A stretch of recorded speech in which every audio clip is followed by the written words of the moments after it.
Hello guys, welcome back to U K dreams. ഇന്ന് നമ്മൾ പറയാനായിട്ട് ആഗ്രഹിക്കുന്നത് ഇപ്പോൾ ഏറ്റവും കൂടുതൽ ചർച്ചാ വിഷയമായിരിക്കുന്ന യു കെ ലൈഫ് റിയാലിറ്റിയെക്കുറിച്ചിട്ടാണ്. അതാണ് യു കെയിൽ പഠിക്കാൻ വരാൻ പോകുന്ന എല്ലാവരും തീർച്ചയായും അറിഞ്ഞിരിക്കേണ്ട ഒത്തിരി കാര്യങ്ങളുണ്ട്. ഇവിടെ വന്നാൽ ഒരു പാർട്ട് ടൈം ജോബ് കണ്ടെത്താൻ കഴിയുമോ, അതുപോലെ എങ്ങനെയാണ് ജോബ് കണ്ടെത്താൻ കഴിയുന്നത്, പാർട്ട് ടൈം കിട്ടിയാൽ ഫീസ് അടയ്ക്കാൻ കഴിയുമോ, നിലവിലിവിടെ എന്തെങ്കിലും കലാപമുണ്ടോ, ഇങ്ങനെ ഒത്തിരി കാര്യങ്ങളാണ് ഇന്ന് ഞാൻ നിങ്ങളുമായിട്ട് ഷെയർ ചെയ്യാനായിട്ട് ആഗ്രഹിക്കുന്നത്. വീഡിയോയിലേക്ക് പോകുന്നതിന് മുമ്പ് നമ്മുടെ ചാനൽ ഫസ്റ്റ് ടൈമാണ് കാണുന്നതെങ്കിൽ ഒന്ന് സബ്സ്ക്രൈബ് ചെയ്യാനും അതുപോലെ തന്നെ വീഡിയോ ഒന്ന് ലൈക്ക് ചെയ്യാനും സപ്പോർട്ട് ചെയ്യാനും മറക്കല്ലേ. ഞാൻ യു കെയിൽ വന്നിട്ടിപ്പോൾ 4 ഇയേഴ്സായി. ഞാൻ യു കെയിൽ സ്റ്റുഡൻ്റായിട്ടായിരുന്നു വന്നിട്ടുണ്ടായിരുന്നത്. കോഴ്സിന് ശേഷം സ്കിൽഡ് വർക്ക് വിസയിൽ ഇപ്പോൾ നിൽക്കുന്നു. ഇതാണ് എൻ്റെ ഒരു വന്നിട്ടുള്ള ഒരു 4 ഇയേഴ്സിലെ ഒരു കണ്ടീഷൻ എന്ന് പറയുന്നത്. ഫസ്റ്റ്ലി നമുക്ക് പാർട്ട് ടൈം ജോബിനെ കുറിച്ചിട്ട് നോക്കാം. എൻ്റെ അതേ എക്സ്പീരിയൻസ് ആവണമെന്നില്ല മറ്റുള്ളവരുടെ എക്സ്പീരിയൻസ്. ചിലർക്കൊക്കെ ഇവിടെ വന്ന സമയത്ത് തന്നെ പെട്ടെന്ന് പാർട്ട് ടൈം ജോബ് കിട്ടിയിട്ടുണ്ടായിരിക്കും. ഇപ്പം നിങ്ങൾ നിൽക്കുന്ന പ്ലേസിൽ അങ്ങനെയൊക്കെ ഒത്തിരി റീസൺസ് ഉണ്ടായിരിക്കും. എനിക്ക് യു കെയിൽ വന്ന ടൈമിൽ എനിക്ക് മുമ്പ് അറിയാവുന്ന ഫ്രണ്ട്സോ അതുപോലെ തന്നെ റിലേറ്റീവ്സോ ഒന്നും തന്നെ ഉണ്ടായിരുന്നില്ല. അതുകൊണ്ട് തന്നെ എനിക്ക് ഓരോ ജോബിന് അപ്ലൈ ചെയ്യുമ്പോഴും അതിന് റെഫറൻസ് ആയിട്ട് കൊടുക്കാനായിട്ട് ഇവരുടെ ആരുടെ തന്നെ കോൺടാക്റ്റോ കാര്യങ്ങളോ ഒന്നും തന്നെ ഉണ്ടായിരുന്നില്ല. അതായത് നമുക്കിപ്പോൾ പരിചയമുള്ള ആരെങ്കിലും വർക്ക് ചെയ്യുന്ന പ്ലേസിൽ എന്തെങ്കിലും ഇപ്പോൾ ജോബ് വേക്കൻസിയൊക്കെ വന്നിട്ടുണ്ടെങ്കിൽ അവരുടെ നെയിം നമ്മൾ റെഫറൻസ് ആയിട്ട് കൊടുത്തിട്ടുണ്ടെങ്കിൽ ആ ഒരു ഇൻ്റർവ്യൂവിന് അല്ലെങ്കിൽ പ്രയോറിറ്റി കിട്ടും. കാരണം അവർക്ക് അറിയാവുന്നവരാണല്ലോ എന്നുള്ളത്. അല്ലാതെ റെക്കമെൻഡേഷൻ അങ്ങനത്തെ ഒന്നും ഇവിടെ ഒരു ജോലിക്കും നമ്മൾ അപ്ലൈ ചെയ്യുമ്പോഴും ഇല്ല. ഞാനിവിടെ ഫസ്റ്റ് വന്നപ്പോൾ തന്നെ ആദ്യം ചെയ്ത കാര്യം എന്ന് പറഞ്ഞാൽ എൻ്റെ പ്രീവിയസ് നാട്ടിൽ ചെയ്ത കോഴ്സിൻ്റെയും അതുപോലെ തന്നെ ജോബ് എക്സ്പീരിയൻസ് എല്ലാം വെച്ച് ഞാനൊരു റെസ്യൂം, അതായത് ഒരു CV ഉണ്ടാക്കിയെടുത്തു. അത് വെച്ചിട്ട് ഇവിടെ ഉണ്ടായിരുന്ന ജോബ് സെർച്ചിങ് ആപ്പുകൾ ഞാൻ ഫോണിൽ ഇൻസ്റ്റാൾ ചെയ്തു, ഇൻഡീഡ് പോലുള്ള ആപ്പുകൾ. അന്നേരം അത് ഇൻസ്റ്റാൾ ചെയ്തതിന് ശേഷം അതിൽ ഓരോ ദിവസവും ഇരുന്ന് ഞാൻ താമസിക്കുന്ന പ്ലേസിനടുത്തുള്ള ഓരോ ജോബ് വേക്കൻസിയിലേക്കും അയച്ചു. നമ്മളിപ്പോൾ അത് ഓപ്പൺ ചെയ്യുമ്പോൾ നമ്മുടെ ആ പോസ്റ്റ് കോഡ് വെച്ച് നോക്കിയിട്ടുണ്ടെങ്കിൽ ആ ഒരു ഏരിയയിൽ ഏതൊക്കെയാണ് ജോബ് വേക്കൻസി എന്നൊക്കെ കാണാനായിട്ട് സാധിക്കും. അന്നേരം അതനുസരിച്ചിട്ട് ആ ഏരിയയിലുള്ള ഇടത്തൊക്കെ ഞാൻ എൻ്റെ ഈ ഒരു CV വെച്ചിട്ട് അയച്ചു. അന്നേരം അതിനകത്തെല്ലാം നിങ്ങൾക്ക് എക്സ്പീരിയൻസ് ഉണ്ടോ എന്നുള്ള എക്സ്ട്രാ ക്വസ്റ്റ്യൻസ് കാര്യങ്ങളൊക്കെ ഉണ്ട്. അന്നേരം എനിക്ക് ഇവിടെ എക്സ്പീരിയൻസ് ഒന്നും ഇല്ലാത്തതുകൊണ്ട് ഞാൻ അതൊന്നും കൊടുത്തില്ല. വിത്തിൻ 2 ഡേയ്സിനുള്ളിൽ തന്നെ അതിൻ്റെ റിപ്ലൈ കിട്ടി. ഞാൻ എത്രയൊക്കെ ആപ്ലിക്കേഷൻ അയച്ചിട്ടുണ്ടായിരുന്നോ അതിൻ്റെ എല്ലാ റിപ്ലൈ എന്ന് പറയുന്നത് റിജക്ഷൻ ആയിരുന്നു. അതിനായിട്ട് റീസണായിട്ട് പറയുന്നത് എക്സ്പീരിയൻസ് ഇല്ല എന്നുള്ളതായിരുന്നു.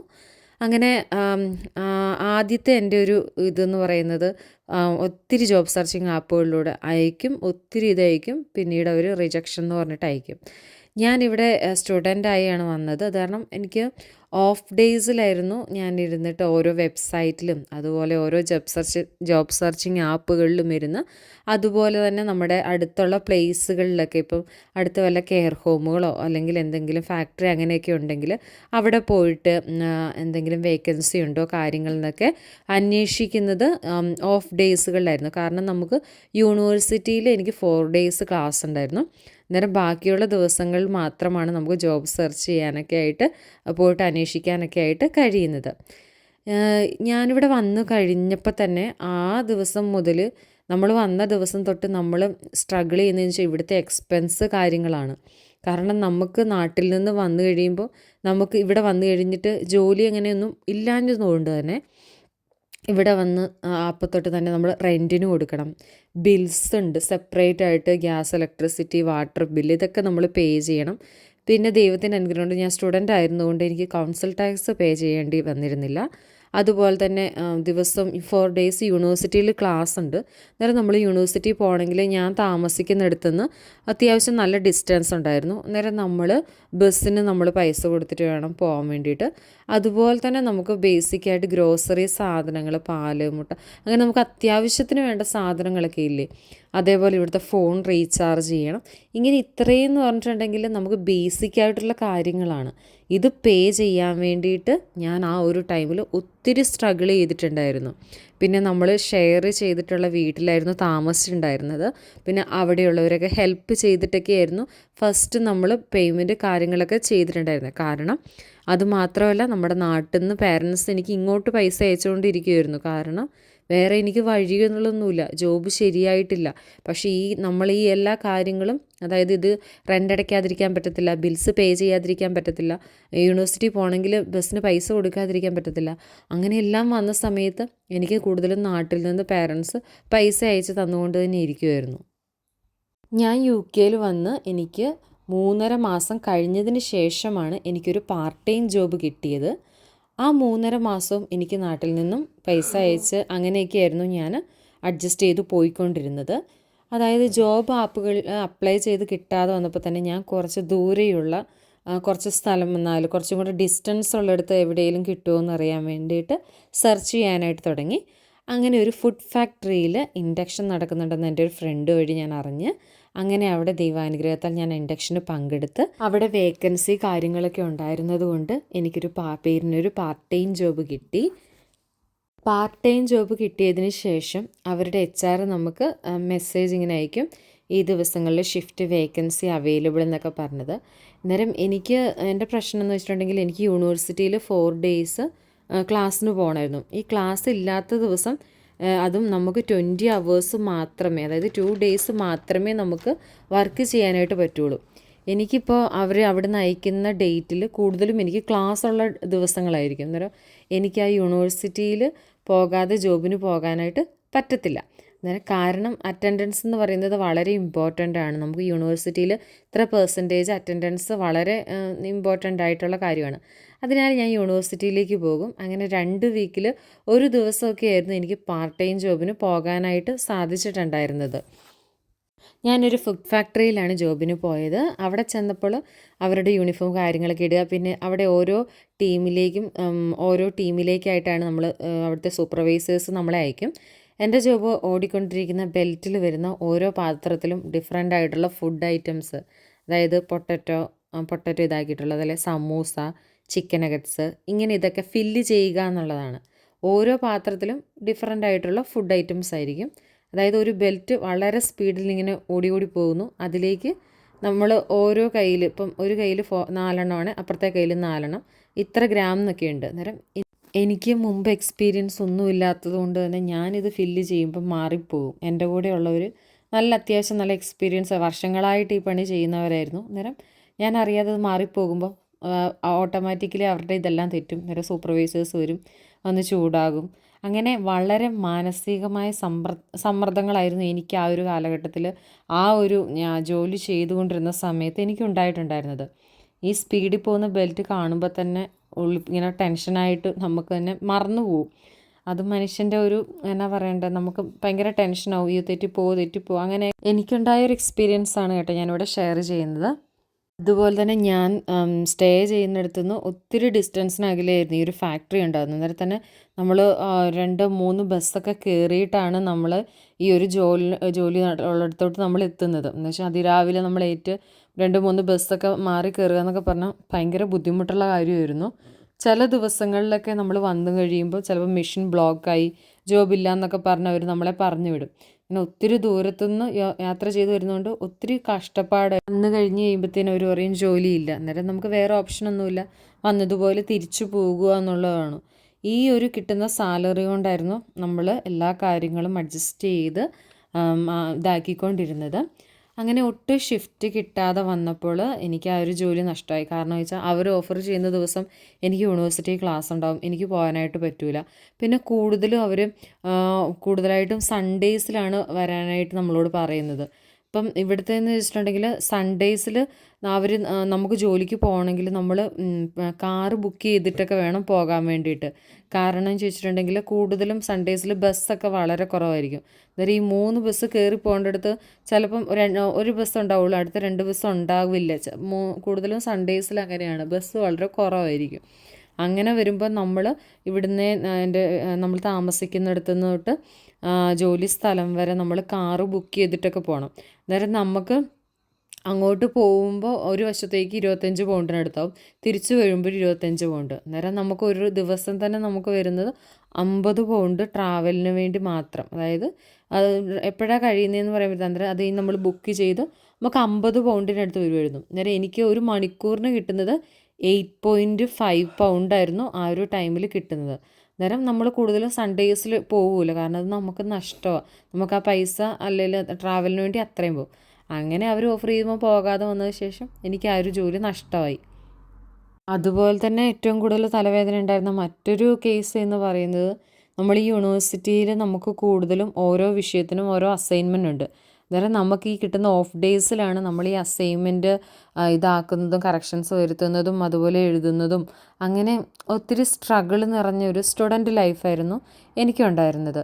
ഒരു പാർട്ട് ടൈം ജോബ് കൊതിച്ച നാളുകളുണ്ട്. അതായത് ജോബിന് അപ്ലൈ ചെയ്യുമ്പോൾ അവർ പ്രിഫർ ചെയ്യുന്നത് ഫുൾ ടൈം ചെയ്യുന്നവരെ ആയിരിക്കും, അതുപോലെ തന്നെ എക്സ്പീരിയൻസ് ഉള്ളവരെ ആയിരിക്കും. അന്നേരം ഫുൾ ടൈമേഴ്സാണ് അവർക്ക് എല്ലാ ദിവസവും വർക്ക് ചെയ്യാൻ വേണ്ടി പറ്റും. ഇപ്പോൾ പാർട്ട് ടൈമിൽ നമ്മളെ എടുത്തു കഴിഞ്ഞിട്ടുണ്ടെങ്കിൽ തന്നെ നമുക്ക് യൂണിവേഴ്സിറ്റി ഇല്ലാത്ത ദിവസം അവരിതാക്കണം. അങ്ങനെയൊക്കെ ഒത്തിരി ബുദ്ധിമുട്ടൊക്കെ ഉള്ളതുകൊണ്ട് കൂടുതലും എല്ലാ ജോലിക്കും തന്നെ ഞാൻ വന്ന ടൈമിലൊക്കെ ഫുൾ ടൈമേഴ്സ് തന്നെയായിരുന്നു കൂടുതലായിട്ട്, അതുപോലെ എക്സ്പീരിയൻസ് ഉള്ളവരെയായിരുന്നു കൂടുതലായിട്ട് പ്രിഫർ ചെയ്യുന്നത്. ഇത് കൂടാതെ ഞാൻ ഏറ്റവും കൂടുതൽ സ്ട്രഗിൾ ചെയ്ത മറ്റൊരു ഇഷ്യൂ എന്ന് പറഞ്ഞിട്ടുണ്ടെങ്കിൽ ഇവിടുത്തെ ഹെൽത്ത് കെയർ സെക്ടറിനെ കുറിച്ചിട്ട് പറയാനാണ്.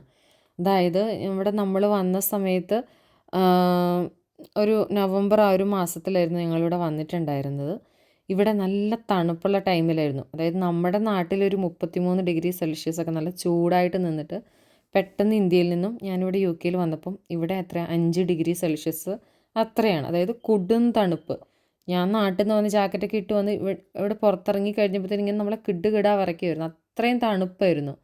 വന്നു കഴിഞ്ഞിട്ട് പെട്ടെന്ന് ഈ ക്ലൈമറ്റൊക്കെ കഴിഞ്ഞ ശേഷമാണെങ്കിൽ എനിക്കാണെങ്കിൽ പെട്ടെന്ന് പനി പിടിച്ചു. പനി പിടിച്ചെന്ന് വെച്ചാൽ പനി പിടിച്ച് ചെസ്റ്റ് ഇൻഫെക്ഷനായി, ചെവി വേദനയായി. നമ്മൾ നാട്ടിൽ നിന്ന് കൊണ്ടുവന്നിട്ടുണ്ടായിരുന്ന ആൻറ്റിബയോട്ടിക്കും അതുപോലെ തന്നെ പാരസെറ്റമോൾ എല്ലാം കഴിച്ചു. എന്നിട്ട് യാതൊരു പ്രയോജനവും ഇല്ല. ഒട്ടും കുറയാതെ വന്നതിന് ശേഷം ഒരു ദിവസമാണ് പനി കൂടി ചുമച്ചിട്ട് ലാസ്റ്റ് നമ്മൾ ബ്ലഡ് വൊമിറ്റ് ചെയ്ത് അങ്ങനെ ലാസ്റ്റ് ഒരു നട്ടപ്പതിരേക്ക് നമ്മൾ എമർജൻസി സർവീസ് വിളിച്ച് എനിക്കൊന്നൊരു രാത്രി ഒരു 1:30 ആ ഒരു ടൈമിലൊക്കെ ആയപ്പോഴത്തേനും ഹോസ്പിറ്റലിൽ പോയി. ഞാൻ ചെന്നപ്പോൾ ആണെങ്കിൽ അവിടെ ഒരു ഹാള് നിറയെ പേഷ്യൻസാണ്, പനി വിറച്ച് അതിൽ പലതരം അസുഖങ്ങളൊക്കെ ആയിട്ട് തലയൊക്കെ പൊട്ടി ഇങ്ങനെ ചോര ഒലിച്ച് അങ്ങനെ ഇരിക്കുന്നവർ. അങ്ങനെ ആ ഒരു ഇഷ്ടം പോലെ ആൾക്കാരുണ്ട്. എനിക്ക് ഒരു നേരം വെളുക്കുന്നത് വരെ ഈ ഒരു അപ്പോയിൻമെൻറ്റിന് വേണ്ടിയിട്ട് വെയിറ്റ് ചെയ്തു. ലാസ്റ്റ് അത് അത്രയും പനിച്ചൊട്ടും മേലാതിരിക്കുന്ന ആ ഒരു ടൈമിൽ അത്ര ഇതായിട്ടിരുന്നു. പിന്നെ അങ്ങനെ ഇരുന്ന സമയത്ത് ഒരു മലയാളി നേഴ്സിനെ അവരെന്താ പറഞ്ഞു, ഇപ്പോഴേ ഒന്നും നിങ്ങളെ വിളിക്കൂല, ഇത്രയും പേഷ്യൻസ് ഇത്രയുണ്ട്. അങ്ങനെ നമ്മൾ തന്നെ കഴിച്ചു. പിന്നെ തിരിച്ചു പോയി. അന്നേരം പിന്നെ അവരാ പറഞ്ഞത്, നിങ്ങൾ നിങ്ങളുടെ GPയിൽ വിളിച്ച് എമർജൻസി ആയിട്ട് വിളിച്ചിട്ടുണ്ടെങ്കിൽ നിങ്ങൾക്ക് മോർണിംഗ് അപ്പോയിൻമെൻറ്റ് കിട്ടും, അങ്ങനെ വിളിച്ചിട്ട് പോകാൻ പറഞ്ഞു. അങ്ങനെ ഞാൻ ജി പി എന്ന് പറഞ്ഞാൽ നമുക്കിപ്പം നമ്മുടെ നാട്ടിൽ നമ്മൾ അവിടുന്ന് ഇവിടെ വന്നു കഴിയുമ്പോൾ തന്നെ നമുക്ക് ഇവിടെ നമ്മുടെ അടുത്തുള്ള GPയിൽ നമ്മൾ രജിസ്റ്റർ ചെയ്യണം. അന്നേരം അവിടെയാണ് നമ്മുടെ കാര്യങ്ങളെല്ലാം ഒരു ഇങ്ങനെ ഇതായിട്ടുള്ള കാര്യങ്ങളൊക്കെ സോർട്ട് ചെയ്യുന്നത്. പിന്നെ പെട്ടെന്ന് എന്തെങ്കിലും എമർജൻസി കാര്യങ്ങളൊക്കെ വരുമ്പോഴാണ് നമ്മൾ ഈ 999 വിളിച്ച് ആംബുലൻസ് സർവീസ് എടുത്ത് അങ്ങനെയൊക്കെ ചെയ്യുന്നത്. അന്നേരം അങ്ങനെ GPയിൽ പോയി കഴിഞ്ഞാണ് നമുക്ക് ഇത്രയും വേഴ്സ് കണ്ടീഷനിലായി കഴിഞ്ഞപ്പോൾ നമുക്ക് മെഡിസിനും ആൻറ്റിബയോട്ടിക്കൊക്കെ ഇവിടുത്തെ ആൻറ്റിബയോട്ടിക് കാര്യങ്ങളൊക്കെ എടുത്തതിന് ശേഷമായിരുന്നു പനിയൊക്കെ കുറഞ്ഞത്. അതായത് പെട്ടെന്ന് നമുക്കൊരു സിറ്റുവേഷൻ വന്നിട്ടുണ്ട്. നമ്മുടെയൊക്കെ നാട്ടിൽ എന്ന് വെച്ചിട്ടുണ്ടെങ്കിൽ ഇപ്പോൾ നമ്മൾ ശരിക്കും പറഞ്ഞാൽ നമ്മുടെ നാടിൻ്റെ വില അറിയുന്നത് ഒത്തിരി സന്ദർഭങ്ങളിൽ അറിഞ്ഞിട്ടുണ്ട്. കാരണം വെച്ചിട്ടുണ്ടെങ്കിൽ നമുക്കിപ്പോൾ പെട്ടെന്ന് എന്തെങ്കിലും ഒരു എമർജൻസി വന്നാൽ നമ്മുടെ നാട്ടിലൊരു എമർജൻസി സർവീസ് കയറ്റിയിട്ടുണ്ടെങ്കിൽ പെട്ടെന്ന് ഡോക്ടർ ഉണ്ടാവും, ഡ്യൂട്ടി ഡോക്ടർ ഉണ്ടാവും, അങ്ങനെയൊക്കെ ഉണ്ടാവും. പക്ഷേ ഇവിടെ അങ്ങനെയൊന്നുമല്ല. ഇതെന്ന് വെച്ചാൽ ഏറ്റവും വലിയൊരു, എനിക്ക് മാത്രമല്ല ഇവിടെ വന്നു കഴിഞ്ഞിട്ട് ഞാൻ ഒത്തിരി പേരുടെ എക്സ്പീരിയൻസ് കേട്ടിട്ടുണ്ട്. നമ്മൾ പോയി കഴിഞ്ഞിട്ടുണ്ടെങ്കിൽ ഭയങ്കര ബുദ്ധിമുട്ടാണ് ആ ഒരു ഡോക്ടറെ കാണാൻ പറ്റുക എന്നുള്ളത്. വളരെ വളരെ ബുദ്ധിമുട്ടുള്ളൊരു കാര്യം തന്നെയാണ്. അതിവിടെ ഏറ്റവും കൂടുതൽ സ്ട്രഗിൾ ചെയ്യുന്നത് നമ്മളിപ്പോൾ വേദന കൊണ്ട് നമ്മൾ അതും കൊണ്ട് ഇങ്ങനെ അത്രയും ഇതായെന്ന് പറഞ്ഞിട്ടുണ്ടെങ്കിലും ഇതാന്ന് പറഞ്ഞിട്ടുണ്ടെങ്കിലും അവരത്രയും ടൈം കഴിഞ്ഞ്, അതായത് നമ്മുടെ ആ ഒരു സമയമാകുമ്പോൾ മാത്രമേ അവർ നമ്മളെ കയറ്റുള്ളൂ. അതുപോലെ തന്നെ നമുക്കിവിടെ ഫസ്റ്റ് വന്ന് കഴിയുമ്പോൾ നമുക്ക് പെട്ടെന്നൊരു ജോലി കിട്ടാനായിട്ട് കുറച്ച് എളുപ്പമുള്ള ഇതെന്ന് പറയുന്നത് ആമസോണിൽ ഇവിടെ ജോബ് വേക്കൻസി കാര്യങ്ങളാണ്.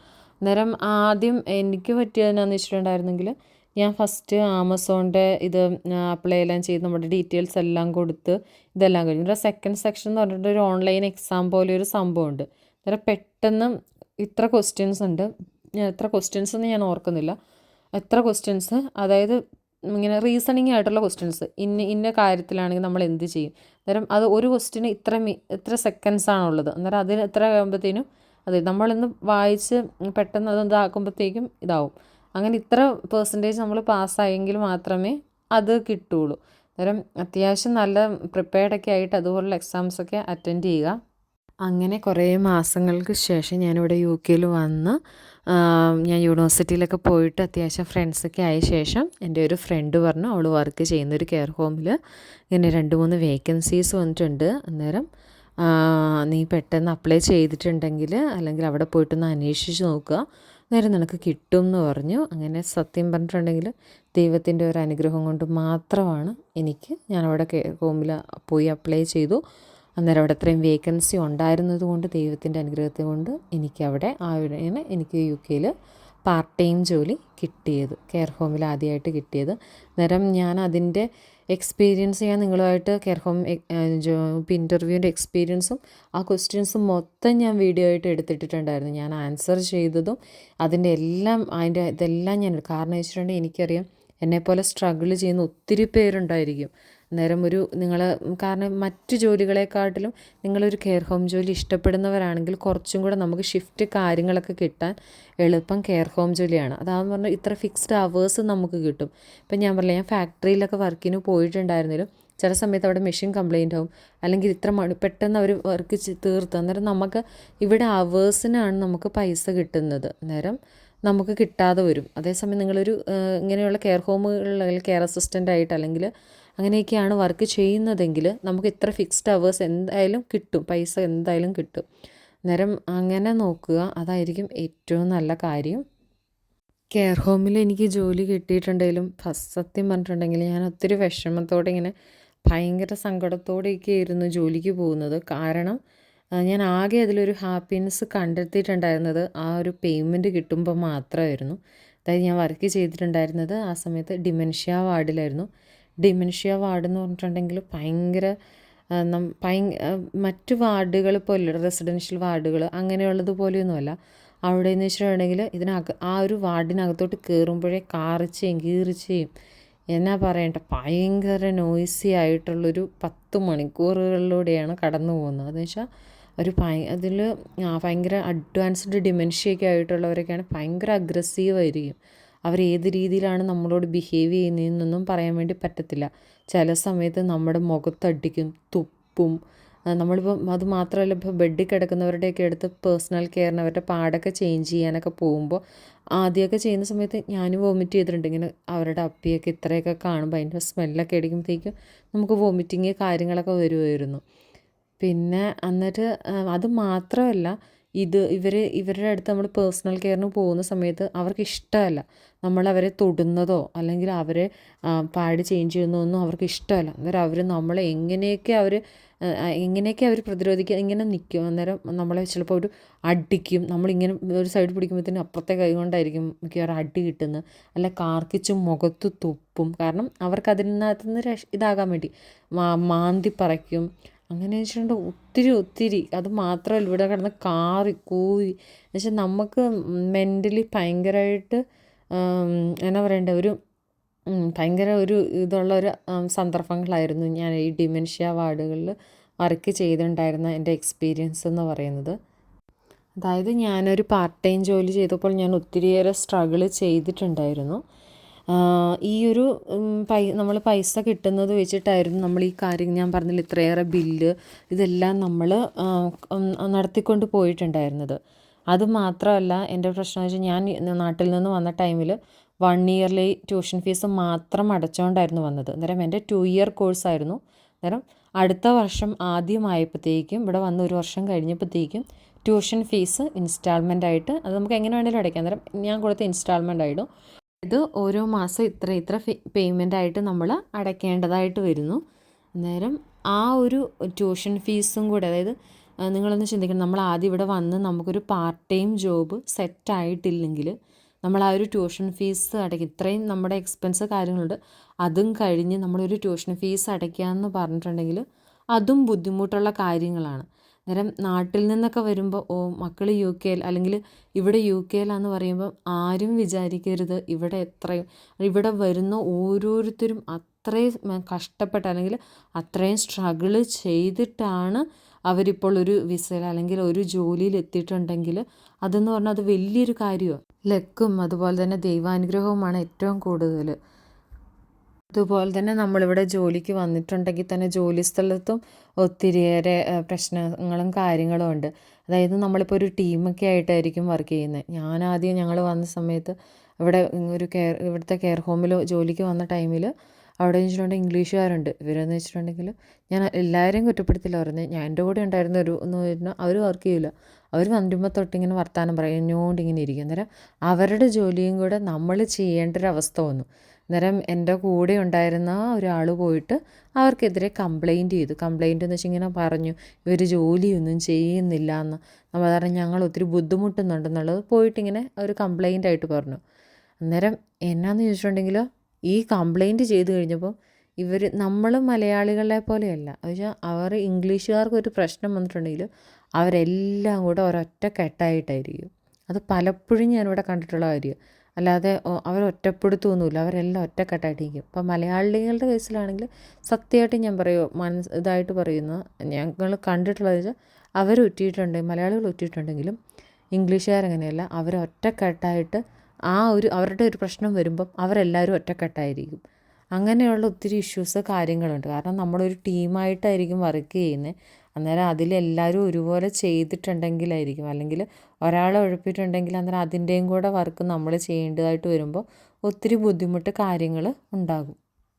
അതുപോലെ തന്നെ എങ്ങനെ ഒരു ജോലി കണ്ടെത്താം എന്നുള്ളതിൻ്റെ ചോദ്യത്തിന് ഞാൻ പറയുന്നതെന്ന് വെച്ചാൽ, നിങ്ങളുടെ അടുത്തുള്ള, അതായത് നിങ്ങൾ എവിടെയാണോ താമസിക്കുന്നത് താമസിക്കുന്നതിന് അടുത്തുള്ള കെയർ ഹോമുകളിൽ അല്ലെങ്കിൽ ഫാക്ടറികളൊക്കെ നിങ്ങൾ ഡയറക്റ്റ് പോയിട്ട് അവിടെ വേക്കൻസി കാര്യങ്ങളുണ്ടോ എന്നുള്ളത് അന്വേഷിക്കുക. അതുപോലെ തന്നെ നിങ്ങളുടെ നമ്പർ അല്ലെങ്കിൽ കാര്യങ്ങളൊക്കെ എന്തെങ്കിലും വേക്കൻസി കാര്യങ്ങളുണ്ടെങ്കിൽ അറിയിക്കുന്നതിന് വേണ്ടിയിട്ട് നമ്പർ അല്ലെങ്കിൽ കോൺടാക്ട് ഡീറ്റെയിൽസ് കാര്യങ്ങളൊക്കെ കൊടുക്കുക. അന്നേരം അങ്ങനെയുള്ളപ്പോൾ അവർ നിങ്ങളെ കോൺടാക്ട് ചെയ്യും. എമർജൻസി ആയിട്ട് പെട്ടെന്ന് ഇതൊക്കെ വരുമ്പോൾ. അതുപോലെ തന്നെ ബാങ്ക് സ്റ്റാഫൊക്കെ ആയിട്ട് നമുക്ക് കയറാനായിട്ട് സാധിക്കും. അന്നേരം അവർ വിളിക്കുമ്പോൾ പോയാൽ മതി. അങ്ങനെയൊക്കെ ഉള്ളതുകൊണ്ട് തന്നെ നിങ്ങൾ ഡയറക്റ്റ് ആ ഒരു ഇടത്തും പോയിട്ട് അന്വേഷിക്കുക എന്നുള്ളതാണ്. അതുപോലെ തന്നെ അവരുടെ വെബ്സൈറ്റുകളിൽ ചിലപ്പോൾ നമ്മളൊരു എത്ര ആപ്ലിക്കേഷൻ അയച്ചിട്ടുണ്ട്, ചിലപ്പോൾ ആയിരിക്കും അവർ ഓരോന്നിനും റെസ്പോണ്ട് കാര്യങ്ങൾ വരുന്നത്. അയച്ചുകൊണ്ടേയിരിക്കുക ഓരോന്നിലും. നല്ലൊരു നല്ല CV എന്ന് വെച്ചിട്ടുണ്ടെങ്കിൽ നല്ല നിങ്ങളുടെ സ്കിൽസ് കാര്യങ്ങളൊക്കെ വെച്ചിട്ടുണ്ട് പെട്ടെന്ന് ക്യാച്ച് ചെയ്യാൻ പറ്റുന്നത്. അല്ലെങ്കിൽ ഒത്തിരി ഇങ്ങനെ വളവളാന്നല്ല, ഞാനത് വീഡിയോസ് ചെയ്തിട്ടുണ്ട്, അതിൻ്റെ ഞാൻ ലിങ്ക് ഡിസ്ക്രിപ്ഷനിൽ കൊടുക്കാം. വളരെ സിമ്പിളായിട്ട് ഉള്ള ഒരു CV നിങ്ങൾ പ്രിപ്പയർ ചെയ്യുക. ഇവിടെ നിങ്ങൾ ആദ്യം ഒരു രാജ്യത്ത് വരുമ്പോൾ നിങ്ങൾ ഏറ്റവും ആദ്യം ചെയ്യേണ്ട കാര്യം എന്ന് വെച്ചിട്ടുണ്ടെങ്കിൽ നിങ്ങളുടെ എക്സ്പീരിയൻസ് ഇതും എല്ലാം വെച്ചുകൊണ്ട് നിങ്ങൾ എന്തായാലും ഒരു CV അയക്കുക. അതുപോലെ ഏതെങ്കിലും ഒരു ഇവിടുത്തെ വർക്ക് ചെയ്ത് കഴിയുമ്പോൾ നിങ്ങൾ ഒരിക്കലും അവിടെ നിന്നൊരു വർക്ക് ചെയ്യുന്നിടത്ത് ഒരു പ്രശ്നമാക്കിയിട്ട് നിങ്ങൾ ഇറങ്ങാനായിട്ട് നോക്കരുത്. കാരണം നമ്മളിപ്പോൾ അവിടുന്ന് കഴിഞ്ഞ് അടുത്ത ഒരു ജോലിക്ക് നമ്മൾ കയറുന്ന ടൈമിൽ മുമ്പുണ്ടായിരുന്ന ജോലിയുടെ അവിടെ നിന്നുള്ള റെഫറൻസ് നമുക്ക് അത്യാവശ്യമായിരിക്കും. അന്നേരം അവർ കൊടുക്കുന്നതെന്ന് വെച്ചിട്ടുണ്ടെങ്കിൽ നിങ്ങളുടെ ഒരു ബാഡായിട്ടാണ് നിങ്ങൾ ഇറങ്ങി അവിടെ വഴക്കുണ്ടാക്കി അല്ലെങ്കിൽ വലിയൊരു ഇഷ്യൂസൊക്കെ ഉണ്ടാക്കിയിട്ടാണെങ്കിൽ അത് നിങ്ങൾക്ക് അടുത്ത ഒരു ജോലി കിട്ടുന്നതിന് വളരെ തടസ്സമായിരിക്കും. അന്നേരം ആ കാര്യങ്ങളും പ്രത്യേകം ശ്രദ്ധിക്കണം. ഞാൻ ഈ ഒരു വീഡിയോയിൽ പറഞ്ഞത് ഞാൻ ഫേസ് ചെയ്ത, അതായത് ഞാനിവിടെ സ്റ്റുഡൻ്റായിട്ട് വന്ന ടൈമിൽ ഞാൻ ഫേസ് ചെയ്ത എൻ്റെ എക്സ്പീരിയൻസാണ് പറഞ്ഞത്. ഇപ്പോൾ ഇതൊരു പക്ഷേ കേൾക്കുന്ന ഒരാൾക്ക് വന്ന പാടെ തന്നെ നെക്സ്റ്റ് ഡേ അല്ലെങ്കിൽ പാർട്ട് ടൈം ജോലി കിട്ടിയവരും ഉണ്ടാകും. അന്നേരം കരുതും ഇത്രയൊന്നും ഞങ്ങൾ സ്ട്രഗിൾ ചെയ്തില്ല എന്ന്. പക്ഷേ ഞാൻ ഇവിടെ വന്നതിന് ശേഷം ഞാൻ സ്ട്രഗിൾ ചെയ്തതും എനിക്കുണ്ടായിട്ടുണ്ടായിരുന്ന ബുദ്ധിമുട്ടുകളാണ് ഞാൻ ഈ ഒരു വീഡിയോയിൽ ഷെയർ ചെയ്തത് എന്ന് കരുതി ഇപ്പം വരുന്ന എല്ലാവർക്കും ഈ ഒരു എക്സ്പീരിയൻസോ അല്ലെങ്കിൽ ഇവിടെ ഇപ്പം വന്നു കഴിഞ്ഞിട്ടുള്ളവർക്ക് എല്ലാവർക്കും ഈ ഒരു എക്സ്പീരിയൻസ് ആവണം നിർബന്ധമില്ല.